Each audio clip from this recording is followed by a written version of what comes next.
In gaming, there are series and franchises that are considered top shelf. Tier A, the best of the best. Call of Duty, GTA, Elder Scrolls. All of these franchises are considered, for the most part, to be top-tier series that draw in thousands, if not millions, of players a year. But what about the B-tier franchises? What about the games that put in the same effort, but maybe didn't have the time, or money, or the expertise that the big name games had? Some of them would be forgotten, some would continue along, their identities changing and shifting over time until they faded away into obscurity. But some would become name brand games in their own right, valued for their own merits rather than the ones they tried to emulate. Such is the case with the Saints Row franchise, and at the time, generic GTA clone that eventually found its own name and identity over the course of 3 main title games and 3 more B-tier games. And one spin-off that we don't talk about, but I might make a video about in the future. Unlike other franchises, Saints Row has never been afraid to experiment or stick to a single idea. The concept of the game may have always been, at its core, an open-world crime simulator, but the methods each game goes about this varies wildly from game to game, even if the underlying mechanics are the same. And yet, in 2015, the series found itself backed into a bit of a creative corner plot-wise. How could they continue the trend of bigger, wackier, and louder in a series that has seen the player character canonically go from low-level street thug to gang leader to pop culture icon to celebrity to president of the United States to king of a galaxy-spanning alien empire and controller of a Matrix-like world? Where was left for the player to go? In August of 2021, the fans would get their answer. Volition's solution to the corner they'd written themselves into? Use the ending of Gat Out of Hell as a means to reboot the franchise, but updated to be more grounded than their previous titles, while still being satirical yet in line with the modern times, rather than the mid-2000s to 2010s world that the main titles had always been grounded in previously. Section this fucker up! More guards, more assault rifles! Make it happen, motherfuckers! From the beginning, this choice would be controversial, as trailers for the new game were all CGI and showed no actual gameplay, as was the news that fan and series favorites like Johnny Gat and Shondi would not be appearing in this game, and would instead be replaced with brand new characters and a completely new setting. From the beginning, the rebooted Saints Row had the deck stacked against it, and when it was released, many of those who played it agreed that it had gone bust. And yet, after playing this game for over 100 hours and dozens of playthroughs, I can't help but enjoy my time with it. Are there flaws? Sure, plenty of them. Enough for me to make an entire video about them. But I also think that there's some genuine fun to be had with this game. Let's get one thing out of the way now. I don't think this game is as bad as people say it is. Is it an amazing game? A hidden classic? Hell fucking no. But gaming is subjective to each person having their own tolerance levels for different kinds of writing, characters, plot, and faffing about. So let's explore this game together, the good and the bad, the fun and the not so fun, the triumphs and the blunders. Keep in mind these are my own thoughts and opinions on this game, and that if your thoughts and opinions differ, that is okay. One thing you'll notice right away is that unlike GTA, Saints Row doesn't really go for gritty realism with its characters or its setting. Instead, the game opts for a kind of satirical, cartoony look, not just in its characters, but also in its setting. Immediately, it tries to make you understand that you don't need to take this world very seriously. It's a game, while at the same time doing its best to make the city of Santa Eleso a believable and functional city. And this is a characteristic that I think all Saints Row games, with the exception of maybe the first one, have embraced. The idea that while playing, you shouldn't take the world too seriously. From the over-the-top violence to the absurdity of the situations you'll find yourself in, Saints Row wants you to have fun with its premise and its setting from almost the very start. The gameplay almost has a slot machine-esque feel to it. Bright flashes of light, pops of sound effects and music, the shouts from your enemies and the shouts of how awesome you are from the player character. The whole thing feels designed to reward you quickly when you do something noteworthy. And while most of the recent games in the series have had that kind of mentality, I never noticed it as much as I did here in the reboot. The first half hour of the game sees the player making their way through a tutorial, which is explained as being your character's first day working for the private security company Marshall, in their attempt to capture a notable outlaw, the Nawale. As far as tutorials go, the sequence is okay. Your character has some decent banter with their sergeant as they learn the ropes of how to play, and the controls are about what you'd expect, though they have an odd kind of flightiness to them. Although it can be fixed by adjusting the sensitivity slightly. I do enjoy the takedowns, with some of them being extra gruesome but almost always fun. From a narrative perspective, there isn't much driving you, the player character, forward other than the player character's constant bemoaning that they need to make rent, and the knowledge that, as a tutorial mission, things should only get better from here. I will say there are two things that bug me in this tutorial. First, this turret section. The enemies attacking me feel like they're too close, and for some reason the aiming feels completely off, with the shots I'm firing seeming to hit around the center of the reticle, rather than center on the reticle itself. Secondly, this whole sequence on top of the VTOL, I don't mind it happening once, but to have to do this shooting bad guys while hanging from a jet sequence 3 times is a bit annoying. While we're on the subject, let's talk about combat in this game. It's clunky. Like something out of a last generation game, honestly. Most weapons lack any kind of feedback or punch to them, with only the coach gun and the long range rifle feeling like they pack any kind of substantial power behind their shots. You'll probably also notice during combat in this video, I'm doing a lot of locking on to my targets by using the aim assist. This to me was the easiest way to play the game and not waste hundreds of rounds trying to combat the controls. There's a quick melee attack option, which feels pretty weightless. Melee weapons come in a decent variety in this game, my favorite being an old-fashioned axe, which to my surprise actually feels pretty good to use and deals a decent amount of damage.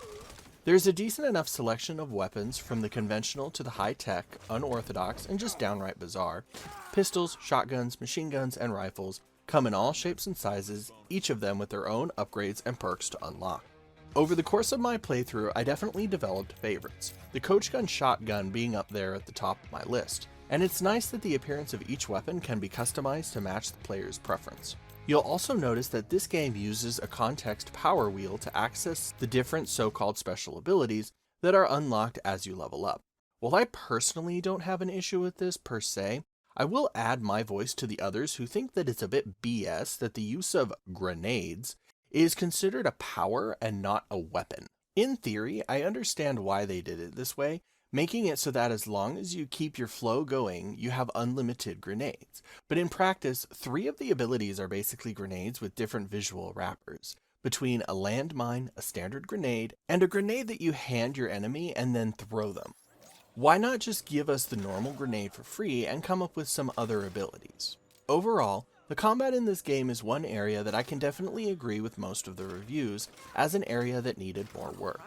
Is it the worst I've ever played? Nope. But it's definitely not the best either, and it's hard to ever feel particularly badass in the moment-to-moment shootouts, though it does happen on occasion. Once all of the shooting is done for the day, we're given a chance to finalize and dress our character in a basic selection of clothes. And it's here that I want to talk about the character creator. It's strange. Technically, by modern standards, I'm sure it's decent, but I have some major issues with it.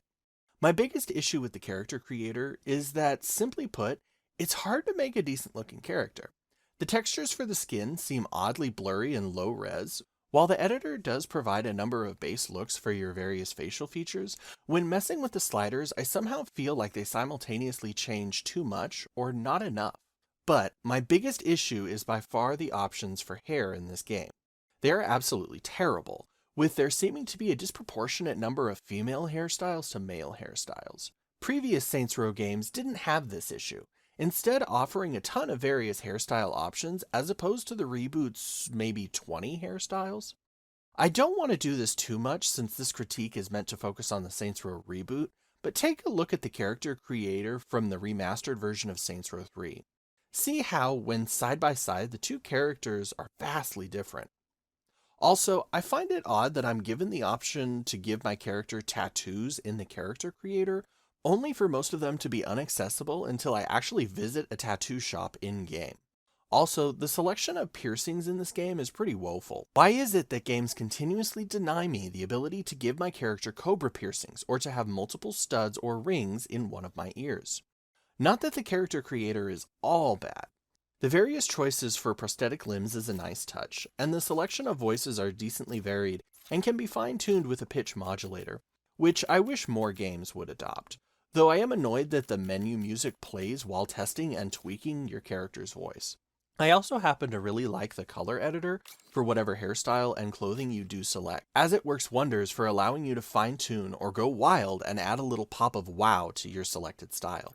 Body sliders and personal endowment choices are back, and despite me being a 32-year-old man, they still manage to get a cheap chuckle out of me as I fine-tune them to their desired size. In the end, while I'm never exactly in love with how I look in-game, I can usually come up with an appearance that I can at least appreciate, though I do feel that Saints Row 3's character creator is superior. Along with the new main character, we're given a new world to play in, the city and surrounding desert of Santa Eleso. And I gotta say, I love this new world. Not just for the graphical update it brings to the game, but also just for the look and feel of the city itself. In particular, I'm a huge fan of all the graffiti and murals that can be found scattered throughout the city and outlying suburbs. It's such a small detail, but it really adds a personal touch to this city for me, which has the vibe of Arizona meets California with maybe a dash of Vegas thrown into the mix. The city is fully fleshed out with multiple districts, each with their own style and palette of colors. The desert surrounding the city is a wide open and dusty sea of browns and reds. Even if there's not too much to do out here, it can be nice to just tootle around the trails and take a break from the mayhem in the city. The city outskirts are dusty and run down, but have such a wonderful vibe to them, especially at night as you drive through the streets. I always liked peeking over people's fences to see what they're doing, or hearing snippets of conversation. The downtown core is your most traditional feeling part of the city, with tall skyscrapers, busy streets, and lots of pedestrians. And yet, turn onto the right street and you're suddenly greeted with Vegas-style flashing neon signs and sights. The industrial part of town is small but compact, with lots of factories and warehouses surrounded by wide open lots for the player to drive through or run through as they try to ditch the cops on their tail. My favorite district by far is the outskirts. I love the feel of this area.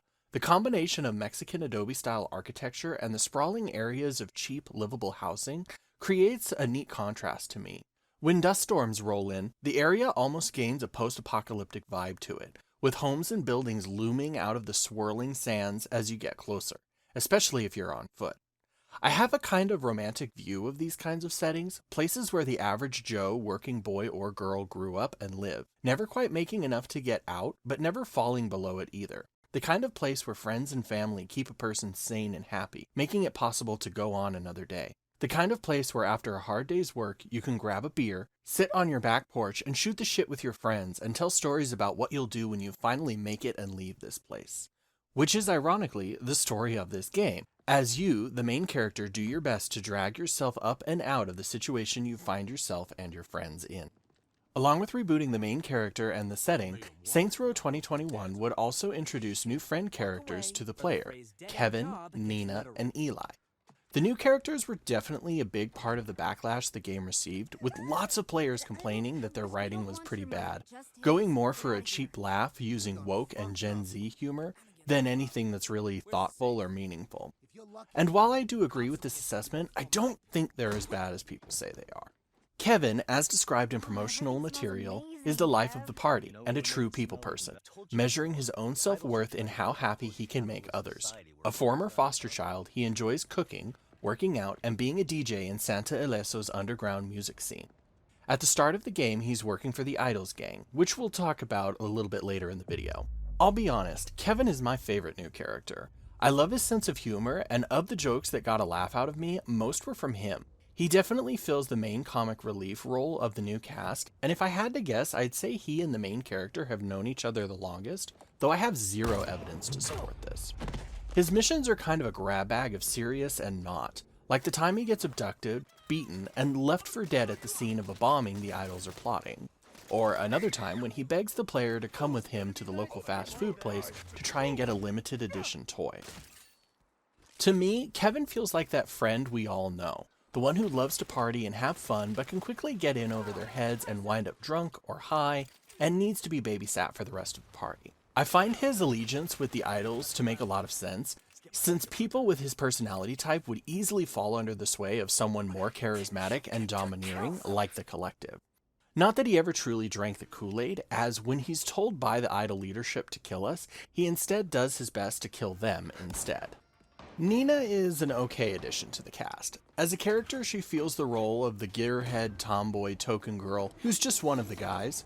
Her background involves her leaving her home in Guadalajara after her mother died of cancer before winding up in Santa Ileso. Several bits of dialogue reveal she has an affinity for art and may even have a degree in art history.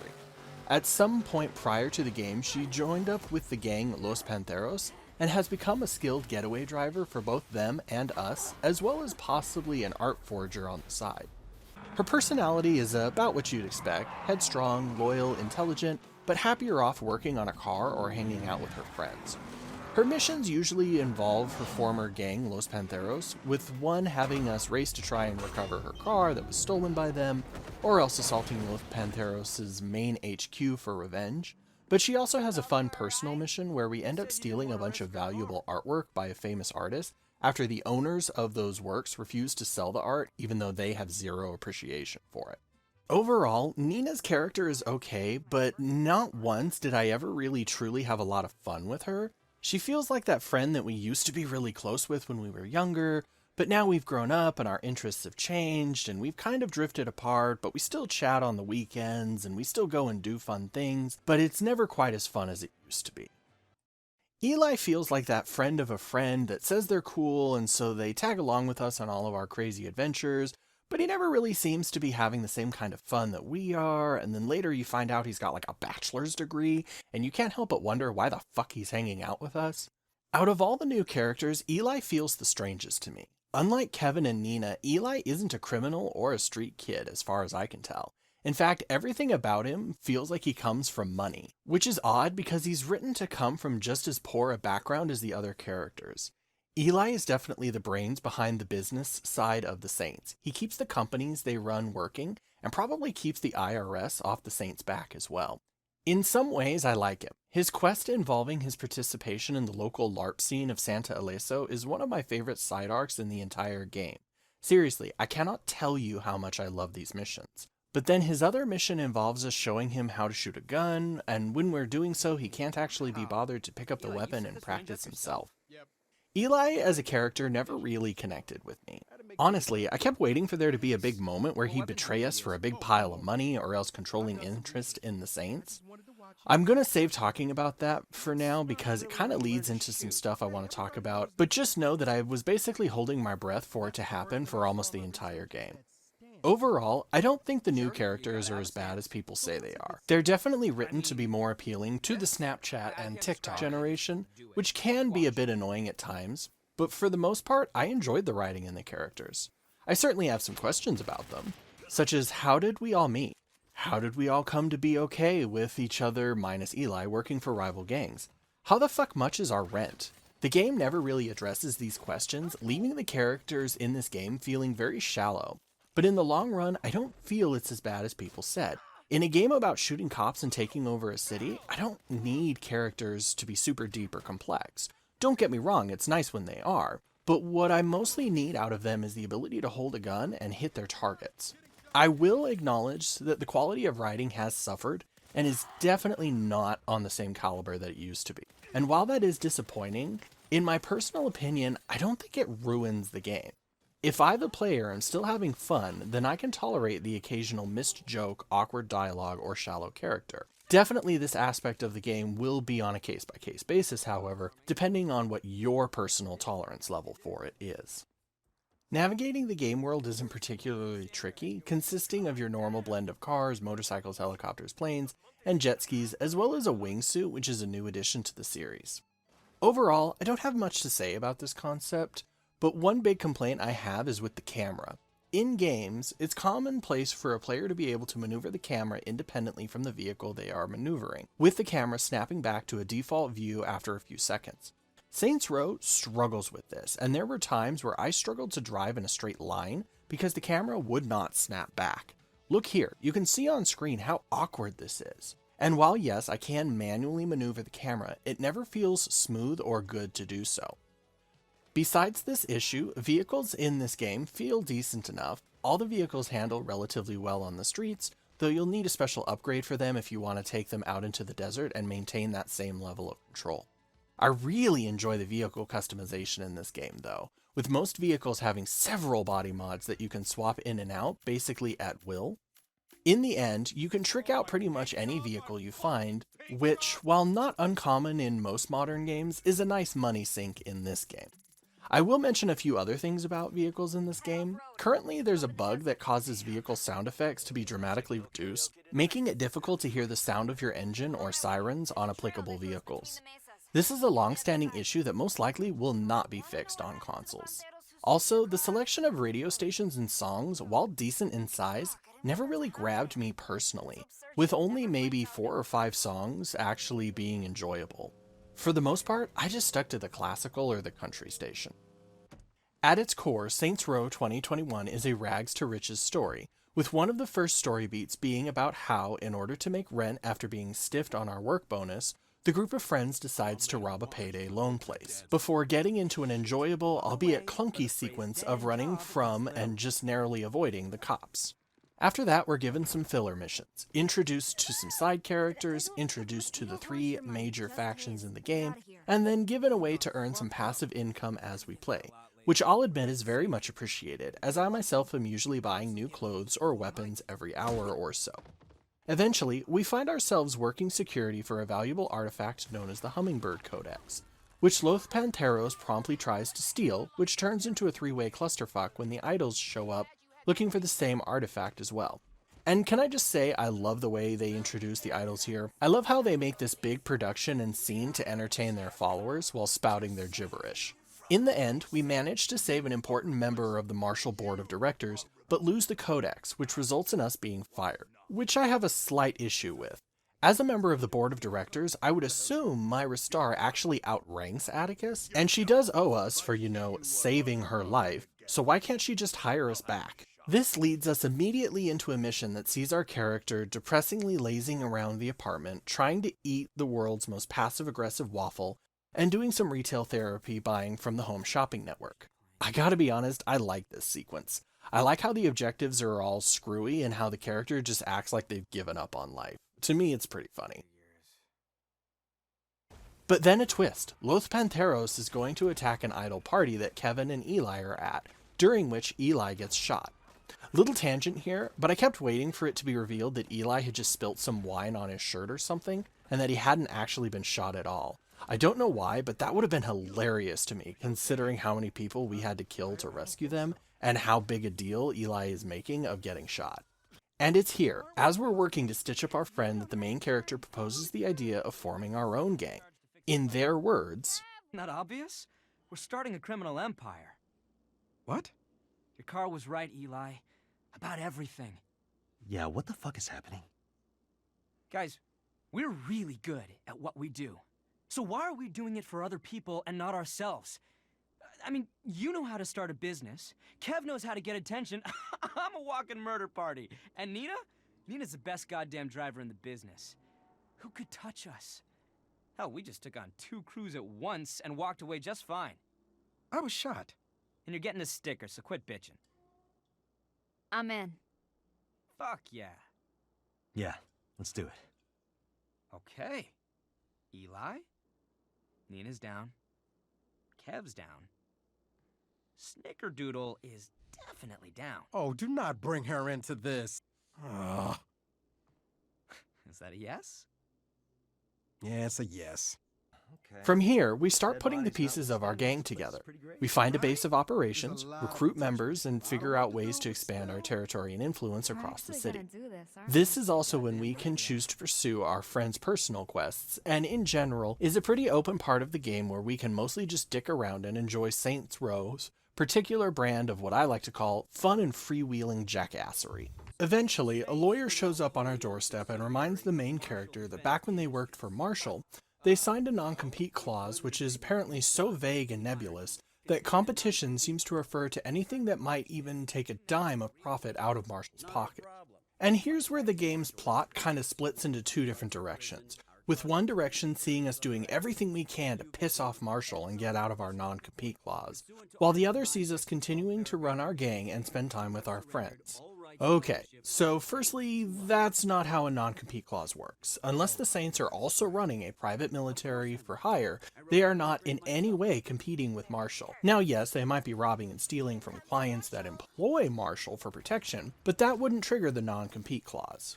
Secondly, why would Marshall want to put a stop to our criminal activity in the first place? If anything, it would be good business for them, as they could point to the Saints as an example of why a client should hire them for protection. And thirdly, did Marshall really think someone as unhinged and frankly psychotic as my main character would stop just because they sent a lawyer? They practically signed this guy's death warrant. Now seems as good a time as any to talk about the rival gangs in this game. Like most of the new characters, they're pretty shallow and nondescript, which isn't helped by the fact that none of them are truly defeated like in the previous games. Los Panteros seems to be a kind of ripoff of the Fast and Furious mantra of cars and family. They love their souped up muscle cars and actually have the mentality of if someone ruins your car, then you have nothing.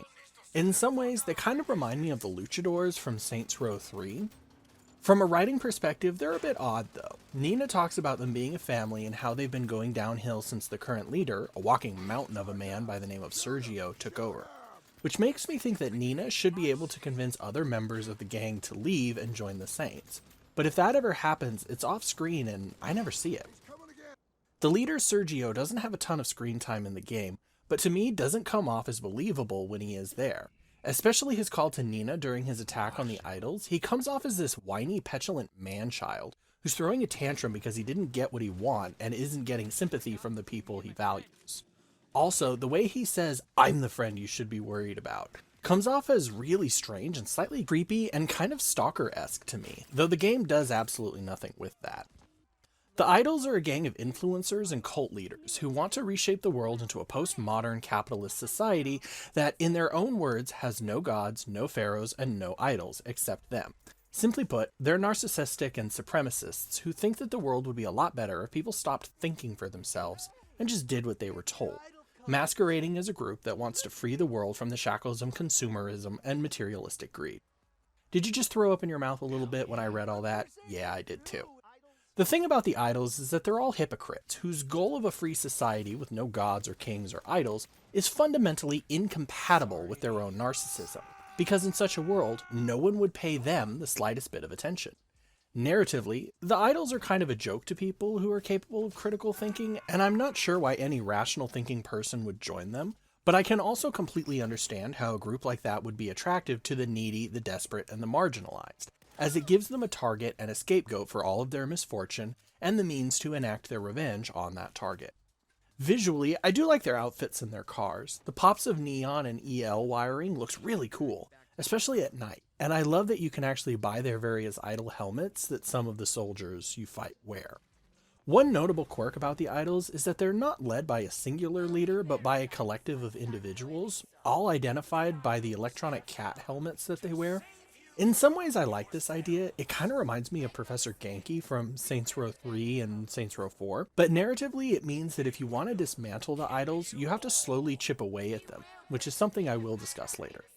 Marshall isn't so much a gang as it is a private military organization, which in my mind would mean that they should be the biggest threat to the Saints in terms of firepower, tactical resources, and intelligence. In reality, they're basically mall rent-a-cops with some fancy toys.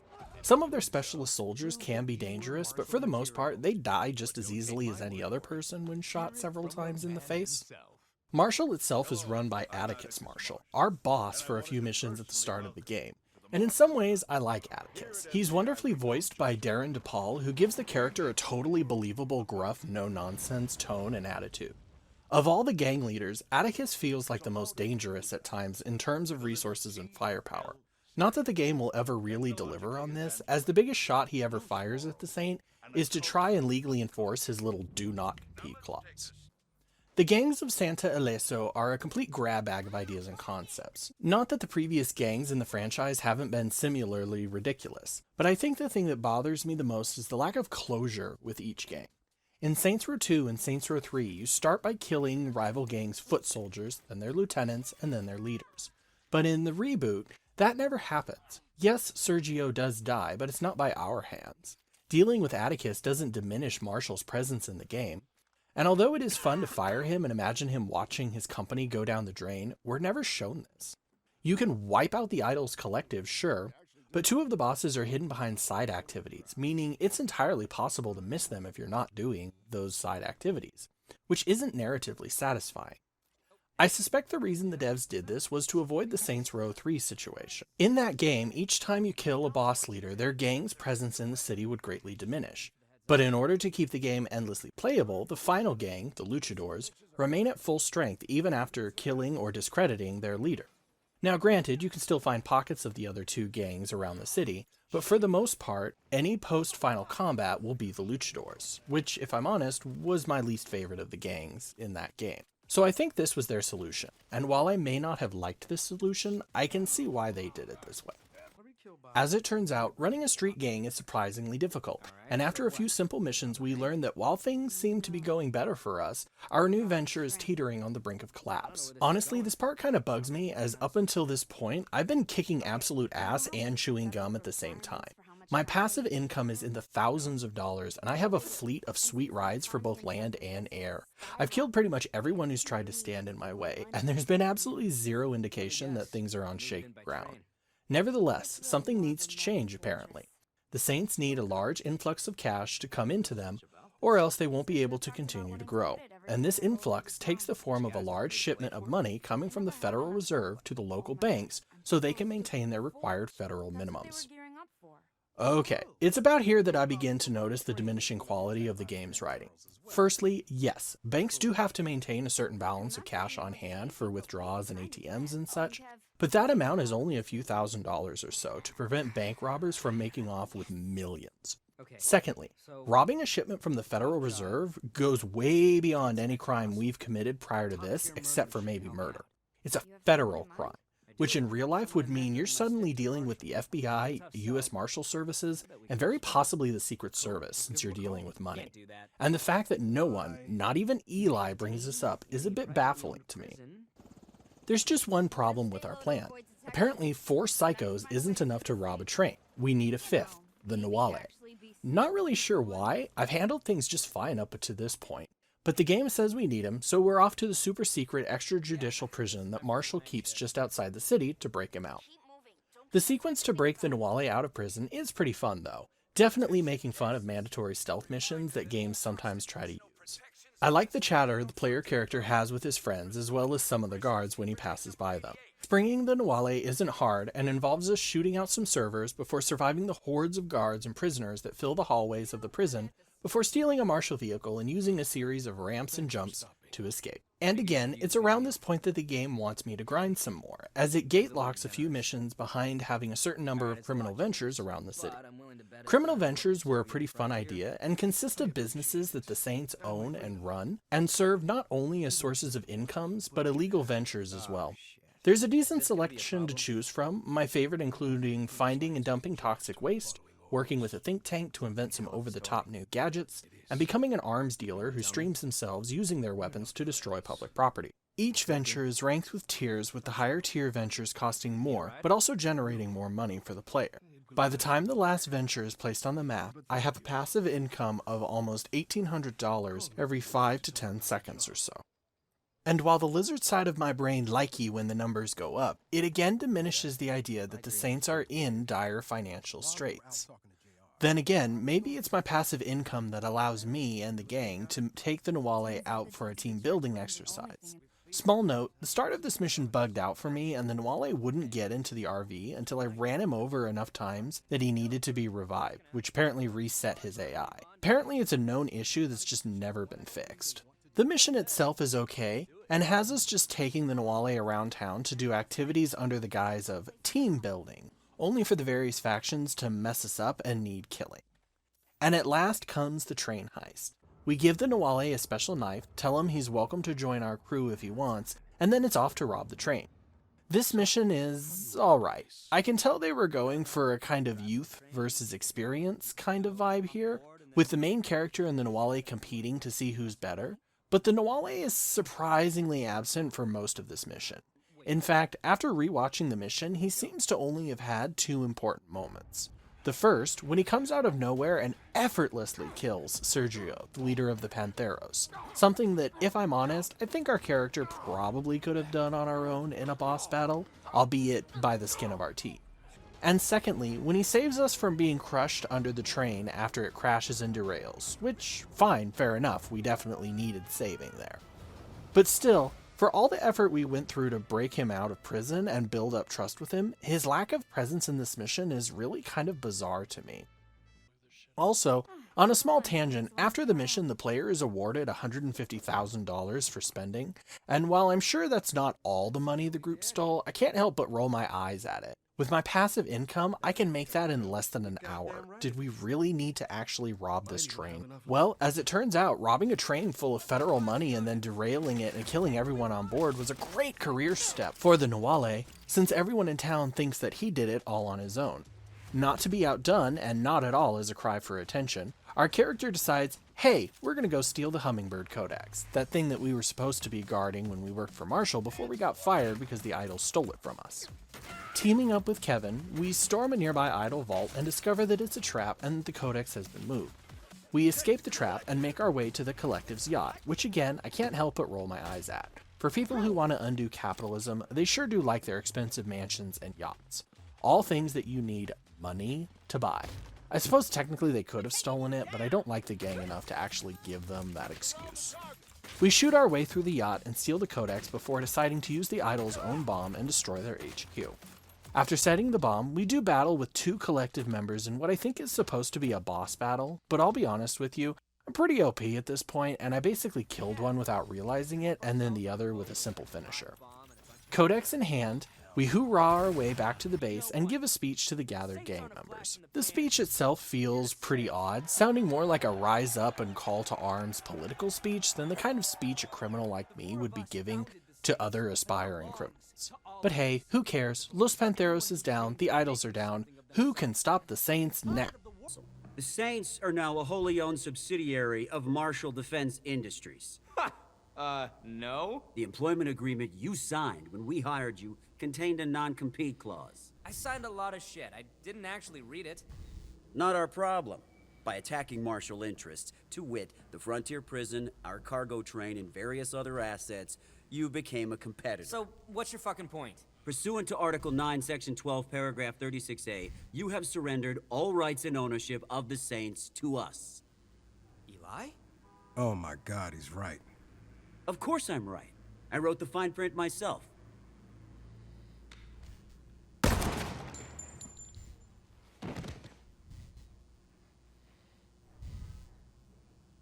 You are aware that didn't solve the issue, right? Yeah, but he was being a dick. As it turns out, sending a lawyer to take everything I've worked this far to build is a great way to really piss me off. In real life, I consider myself a pretty reasonable person, almost always willing to come to some kind of compromise. In video games though, I am a vengeful and spiteful person who will absolutely take a blowtorch to everything that I have built just to keep others from getting their hands on it. Also, I love the fact that we shot the lawyer, as you bet your ass I would have done the same thing in this situation. So naturally, we do what any self-respecting gangster in this situation would do. We put together a posse and head to Marshall Tower with the express purpose of killing everyone we meet. I actually really like this mission. The idea to me is super cool. You and your homies just rolling up on Marshall and blasting your way floor after floor after floor through security and the various guards.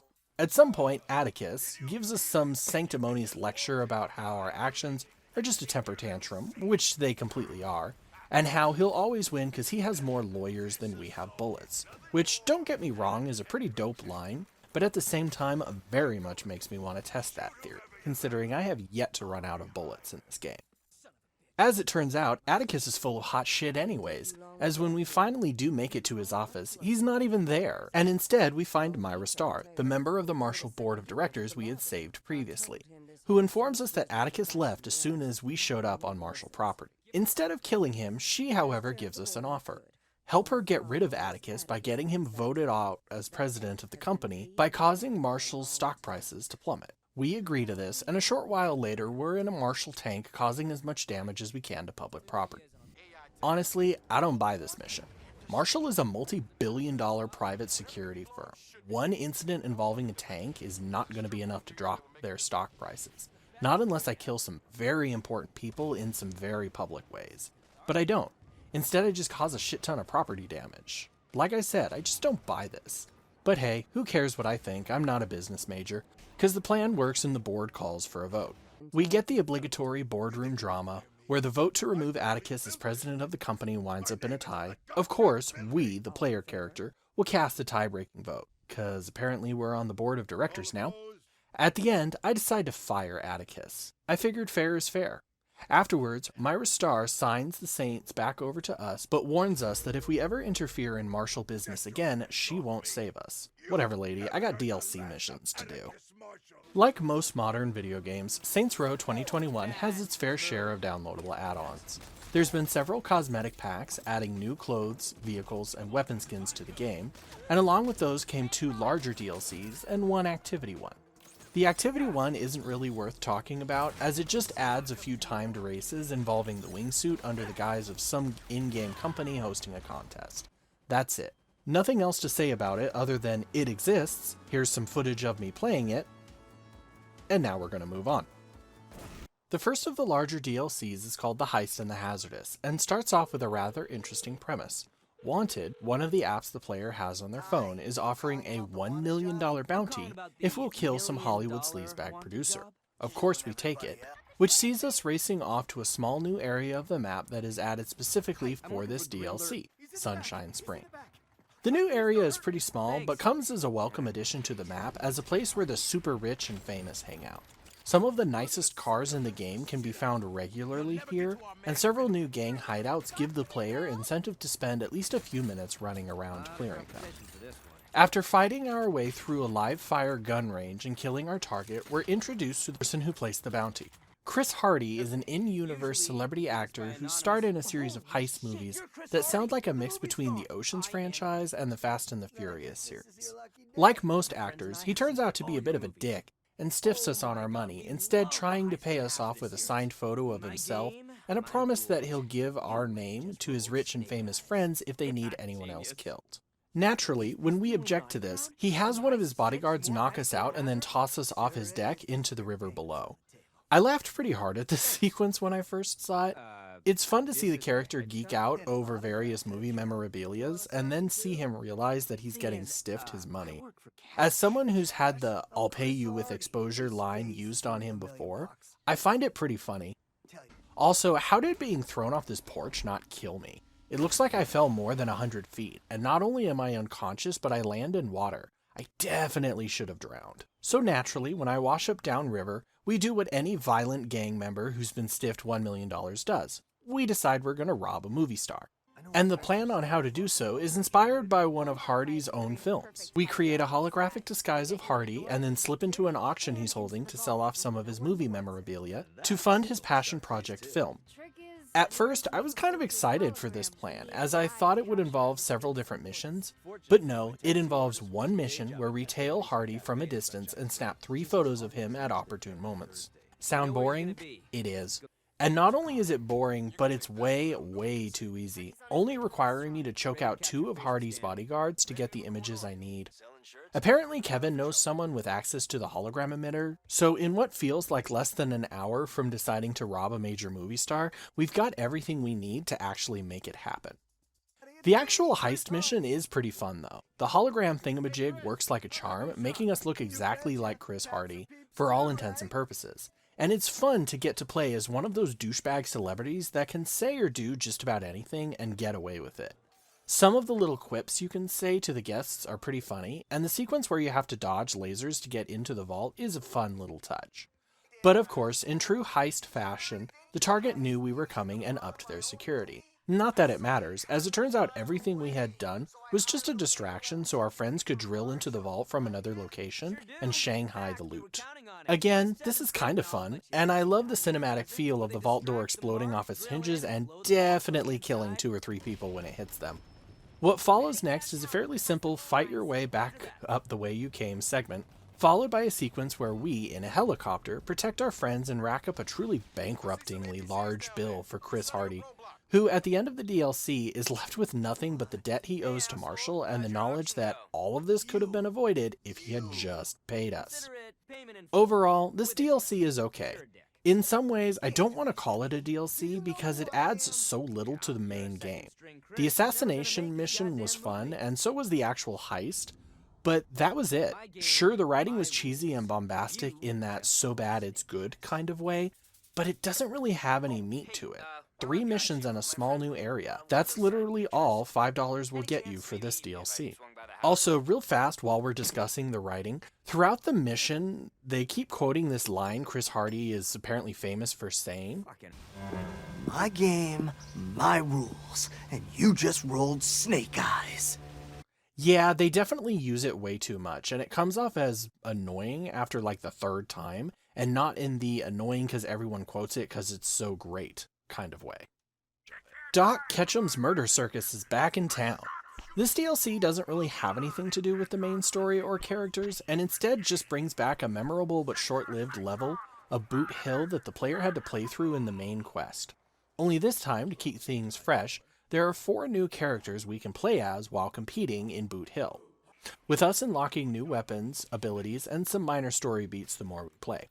The DLC is pretty fun if you enjoy the Boot Hill sequence from the main story, and Doc Ketchum is doing his best to replace Professor Genki from Saints Row 3 and 4, but he's just not as amusing as the Mad Professor was. Also, Genki was great because of the announcers Zach and Bobby, voiced by voice actors Mike Carlucci and Rob Van Dam respectively.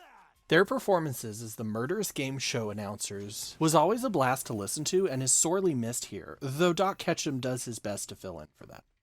Overall, this DLC may not be super impactful to the main story, but it's a nice little distraction and brings back an area of the game and setting that we spent too little time in the main game.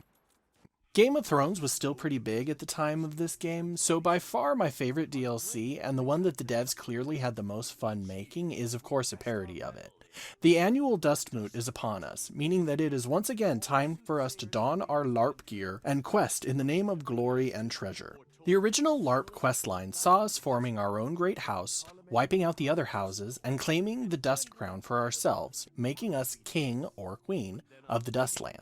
But in so doing, our house is weakened. And so, when the DLC begins, we see ourselves being cajoled into a political LARP marriage to ensure that our next great rival, who just so happens to be our former supervisor from Marshall, Gwen, won't attack us in our weakened state.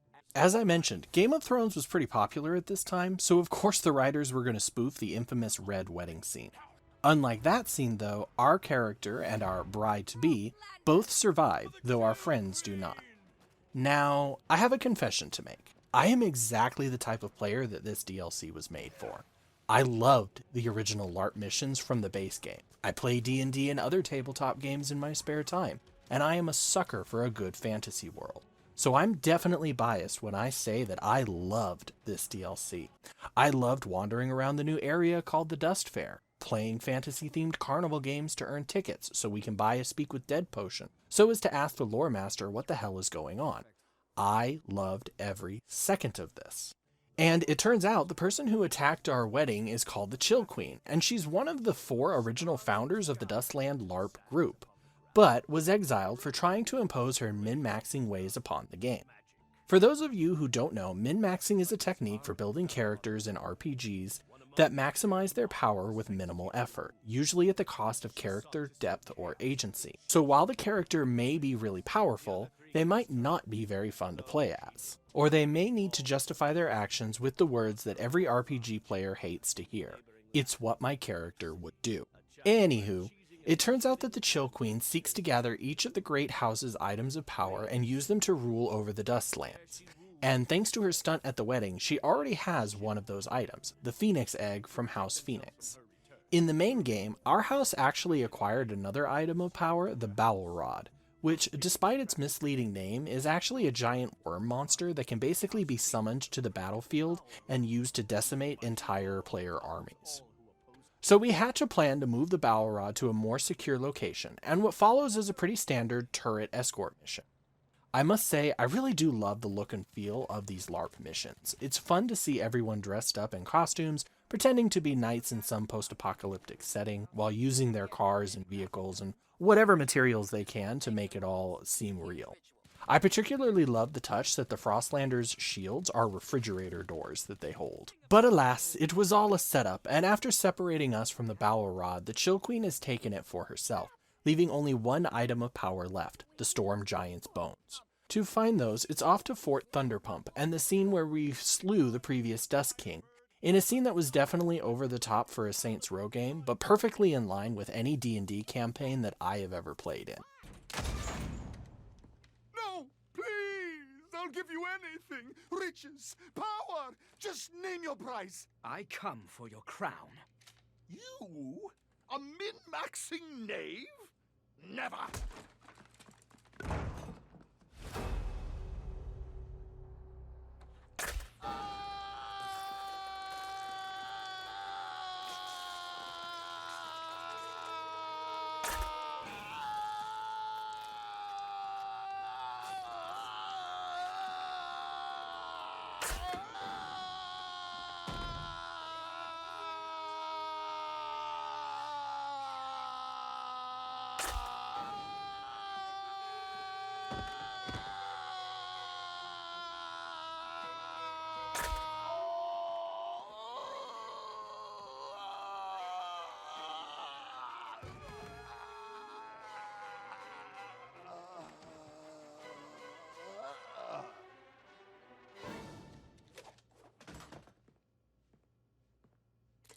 The king is dead.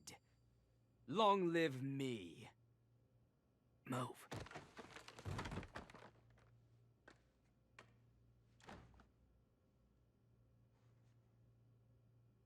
So, are you gonna buy anything? 1 chocolate milk and a packet of beef jerky.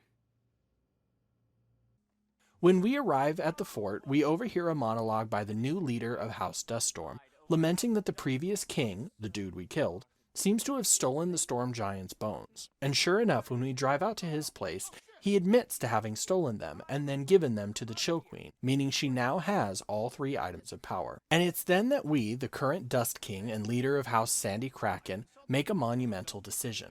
We shall craft our own item of power and use it to defeat the Chill Queen. Definitely some D&D in logic there, but hey, I'm having fun, so I'll let this slide. Rushing back to the Dust Fair, we find the gathered staff who've put their heads together and come up with the most cheesed, but still within the rules, way of assembling an item of power. So we run around the fair and do a few odd missions. Cleanse a dragon of parasites, battle and kill an incarnation of our house's spirit animal, and defend a master craftsman while he builds the item of power. And what do we get for all this effort? The Banhammer!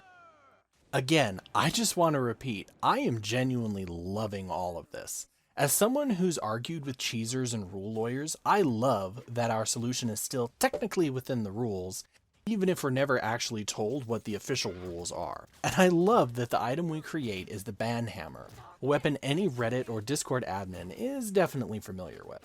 I love it, I love everything about this, and I am all in. So with our new weapon in hand, we rush back to the fair and prepare for the Chill Queen's final assault. We rally the troops by giving a slightly warped version of Braveheart's speech, which, can I just ask, why is that the only speech that anyone can ever remember? Like, don't get me wrong, it's a decent enough speech, but why is that the only one that anyone ever seems to remember? Anyways, we battle the Chill Queen's forces as they try to destroy 3 control points set up throughout the park. It kind of reminds me of the old Star Wars Battlefront games, if I'm honest, which is not a criticism by any means, as I absolutely loved those games. And after beating her armies, we go to confront the Chill Queen herself. And the game, again, cannot resist throwing in one last LARP joke, by having the Chill Queen yell out, "Pause!" so she and her fellow lackeys can finish setting up the final scene, which again, I loved. Battling the Chill Queen isn't easy, but isn't particularly hard either. She has a lot of adds, as well as a Yeti mini-boss, and she's invulnerable until you destroy each of the Storm Giant's bones hanging from the ceiling. Periodically, she'll also summon the Bowel Rod to roar at you, which deals a large area of effect damage, and after a while she'll use the Phoenix Egg to revive her Yeti and adds, and the whole process will start all over again. It takes me about 3 rounds to down the Queen, and when I do, she makes one last-ditched effort to kill me, which is thwarted by Gwendolyn, who takes the bullet that was meant for me, but allows me to nail the Chill Queen with the banhammer, as well as several well-placed nerf darts to the face.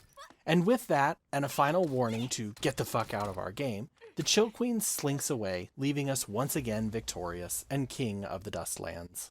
As I'm sure you can guess, I recommend this DLC to anyone who wants more Saints Row 2021, especially if you enjoyed the LARP missions. Honestly, this DLC was the highlight of my experience with the game. I loved everything about it. 10 out of 10, perfect DLC, make an entire game about this, I will buy it. Okay, so we need to talk. Up until this point in this video, I've been completely upfront and honest about my opinions with this game. It's far from perfect, but so far I've been enjoying myself. Have there been ups and downs? Of course, all games have those. But now we need to talk about Saints Row's worst mistake, because I gotta be honest, this ending is an absolute dumpster fire, to say the least. In fact, I'd go a step further and say that not only is this a dumpster fire of an ending, but that Saints Row 2021 completely shits the bed with this ending, undoing any believability the game might have had left at this point. When we first started the game, we were shown a party that our character and their friends were throwing after having finally made it big as the new street gang in town. Now we find ourselves throwing that very same party and celebrating with our friends. Or we would if the Nuale hadn't suddenly shown up, stabbed us, and started talking about taking over our lives as he buries us in the graveyard. And as it turns out, the afterlife looks surprisingly like a board game we've played in cutscenes with our friends. Small tangent here, but this level to me totally looks like a test level you'd build to test like movement and combat abilities and things like that. I think it's called a vertical slice, but yeah, the whole time I was here I had that feeling and it was kind of surreal. Playing through the board game, we worked to gather 3 bears for the win, before eventually stumbling into a darker version of the game that has our longtime friends suddenly becoming hostile and pessimistic about our chances of saving them. At the exit of our limbo, we are again greeted by the Nuale, who mocks us by saying he's just a better version of us, and how could we ever hope to keep our friends safe from someone like him, and blah blah blah. Okay, we need to talk realsy for a minute. The betrayal from the Nuale, that doesn't bother me at all. Based on the type of character he is, I could totally see him deciding to kill us and take our newfound wealth and power for himself. But he's serious about taking over our life, which to me makes him less of a merciless killing machine and more of a creepy stalker dude who wants to wear our skin. It cheapens his character and makes him come off as just plain crazy, and in fact, I can't help but kind of compare what he's doing now to the comment I made a while ago about Sergio, and how some of his comments just make him feel like the writers were going for one kind of a character while presenting a different kind. Through sheer force of will, we escape this limbo and climb our way out of the grave that we've been buried in. Okay, small gripe here. Why the fuck didn't the Nuale actually finish burying us? What, did he get tired and only cover us in a few inches of dirt? I'm sorry, but that's just shoddy villainy. Also, I can't help but point out that being stabbed once and then hit in the head with a shovel does not guarantee death, so the Nuale has no one to blame but himself for our return. Staggering our way to the party, we find everyone dead and our friends gone. Vowing revenge, we saddle up and head towards the stash of guns the Nuale showed us earlier during our team-building exercise mission. After arming ourselves, we fight off a few of the Nuale's goons and then call the big man himself, who it turns out is busy trying to recreate the opening scene of this video game with our friends on some dark film set. Again, this comes off as just sad and pathetic. At the Nuale's behest, we head to where it began, that is to say, the opening level of the game where we stormed an old western amusement park in our efforts to capture him in the first place. And I gotta admit, I'm a little bummed that there was a fade to black here. I think it would have been nicer if I had actually had to manually drive the whole way there. It really could have given the character a long period to psych themselves up. Of course, the whole thing turns out to be a trap anyways, not that you, me, or the player character was expecting anything less. So we make an offer to the assembled goons, tell us where our friends are, or we start killing. They refuse, and we back up our threat by killing our way through their ranks until one of them actually comes to their senses. Now, I know this exchange right here is a common scene that people complain about and use as an excuse for poor writing. But if I'm honest, I kinda like it. How many times have I seen heroes try to appeal to a henchman's reasonable side, only for them to be dismissed and forced to kill or subdue the henchman? Not only that, But were I in this random red shirt's shoes, after seeing my target kill like 30 people without breaking a sweat, yeah, you bet your ass I'm going to start rethinking my chances of survival. I could do without this little bit here where he asks us to unlock our phone for him, but overall, I liked the reasonable henchman gag. It got a laugh out of me in a sequence that made me mostly just roll my eyes. Speaking of which, there is no way this VTOL plane still works. It's the same one we smashed up in the prologue, so it's been out here in the elements for like at least a month. Realistically, I shouldn't even be able to start this, or if it did, it should explode a moment later. But no, it works, and we use it to fly to the location the Nawale henchman gave us. During this next phase, as we fight our way through even more of the Nawale's guards, I realized I was still able to call for reinforcements using my powers, which to me is pretty funny but also kind of a missed opportunity. How cool would it have been if we could have called all of the remaining saints in the city to help us and had another massive shootout like when we attacked the Marshall building? Finding our friends, we tackle the Nawale and give him a small beatdown before freeing our friends, who in turn help us fight off the asshole when he wakes back up. From there, we and our friends chase the Nawale through the building, killing even more of his goons, as well as taking pot shots at him as he runs. I love this little moment here when Eli loses his shit and does a finisher move on this guy. It's such a funny little nod to something that I've been doing all game, but I have yet to actually see anyone else who is not an enemy character doing. Eventually, we all get separated and we the player go on ahead to finish things once and for all, involving a rocket launcher and the Nawale in a helicopter. This sequence is okay. Personally, I think they dragged it out a little bit, but it doesn't matter since we're almost done with this chump as we find ourselves on the rooftop of the building in a good old-fashioned Western quick draw. From what I understand, when the game first released, there was a big bug here that made the Nawale T-pose after being shot. Luckily, that has been fixed and he goes down pretty easily, and to prevent any more dialogue, our player just shoots him again, several times. Yeah, I would have done the same thing too. The absolute final mission of the game sees our character spending $8 million to construct a Saints Row-themed tower in the city, our new HQ and hangout, but then immediately goes back to the church for karaoke with the gang, and it's now, at the very end of the game, that we're given this musical number, which, if I'm honest, is so bad, it's actually kind of enjoyable. It reminds me of one of those times when you're drunk or high and hanging with your friends, and someone suggests something that you know will end badly, but for some reason, you can't help but get overly enthusiastic about it and give it your 1000% effort. I've talked a lot about this game, what it is, what it does right, and what it does wrong. But I personally feel that criticism without a solution is pointless at worst and worthless at best. So how would I go about fixing this game? Well, I'd start the game off pretty much the same, but I wouldn't have the main characters resort to crime until maybe the third or fourth mission in the game, around the time that you get fired by Atticus. After that, I'd have the main player get drunk and in their desperation have them rob the Payday Loan place and realize that hey, that was pretty easy and kind of fun. One short time skip later, and maybe it's a week or so in the future, and everyone has found jobs working with the criminal elements within the city, with maybe our main character still struggling to find work, and Eli still maintaining that he can make it in this city without getting his hands dirty. I'd keep the depressed sequence in the apartment, followed by the shootout with the idols and Pantheros to rescue Eli and Kevin at the party as well.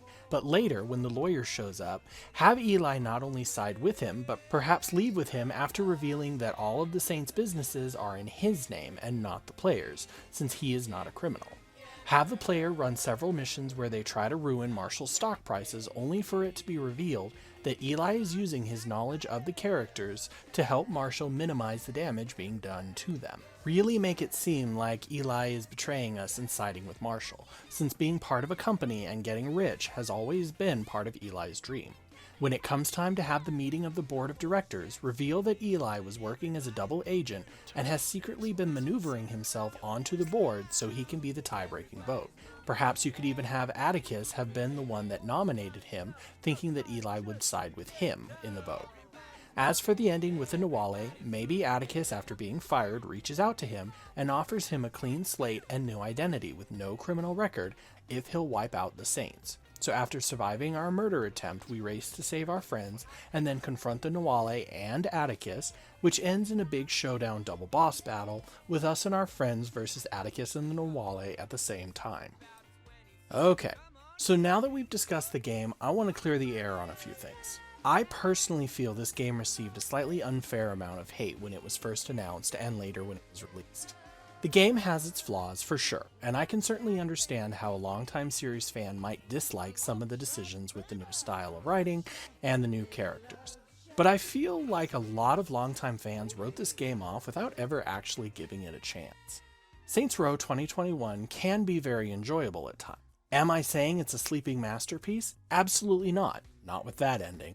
But the gameplay and mechanics at work here aren't as different from previous entries as some seem to think. Yes, presentationally things are different, but at its core, the gameplay loop is still mostly unchanged from previous iterations. Yes, the new characters are definitely written to appeal to a younger audience, and could and should have been handled with more skill, but they're perfectly serviceable in my opinion, even if they do have the scent of paint-by-numbers boardroom focus groups on them. In fact, a lot of hate these characters get feel more like people just hated that they were younger and written to try and appeal to that younger generation. I'll admit, the writing has certainly taken a hit, and towards the end of the game, I found myself rolling my eyes more and more and questioning why things were happening the way they were. And that ending with the Nawale, oh boy, total dumpster fire. There is absolutely no saving or defending it.